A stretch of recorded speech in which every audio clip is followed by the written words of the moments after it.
lahat ng basher kung wala kayong pambayad, kaya ko naman kayong pakainin ng libre, basta magsabi lang kayo ng totoo, kayo magpanggap na mayaman, wala naman kayong pambili. Papakainin ko kayo ng libre. One last question.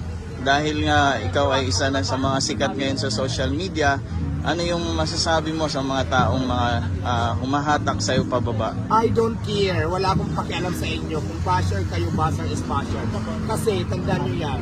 At the end of the day, kahit katiting sa buhay ko, wala kayong naitulong para magpa-apekto ako sa inyo. Wala naman kayong, bukod sa panghihilan nyo pababa, may iba pa ba kayo nagawa sa kapwa na kabutihan? Di ba wala? So, bakit nyo kayo, bakit nyo kayo intindihin? Hindi naman kayo nakakatulong, mga negative people. So, out ako dyan. Yan. No, talagang makikita mo sa postura mo ngayon na I talaga... don't care sa mga basher nung ulit ko, wala akong pakialam kung anong feelings nyo. Basta ako, alam ko sa sarili ko, nagsisikap ako para makaangat sa buhay nang hindi ako makaperwisyo ng tao at wala akong taong inaapakan. So, ngayon, sa kabila ng pagpupursige ko sa buhay, marami kang sinasabi, wala akong pakialam sa iyo dahil unang-una, hindi kita kilala. Pangalawa, hindi mo ako kilala. Bakit mo ako inusgahan? Wala kang karapatan. Ngayon kung basher ka na lang talaga.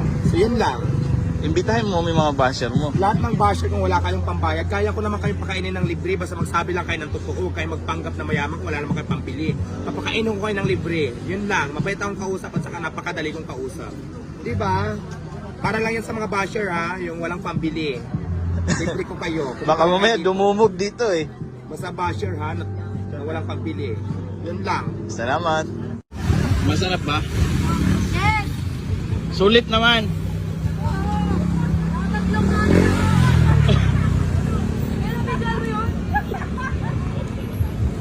Masarap yung Paris masarap si Diwata.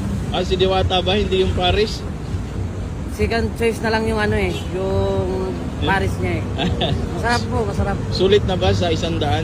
Sulit na sulit, may soft drinks ka pa eh. Saka maraming laman.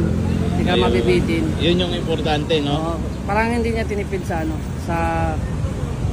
sa tawag nito, yung laman niya po. Ayun. Maraming laman, tsaka okay naman yung lasa, masarap. Taga saan ka pa, sir? Taga Pasay lang po. Taga dito ka lang din pala. Hapon.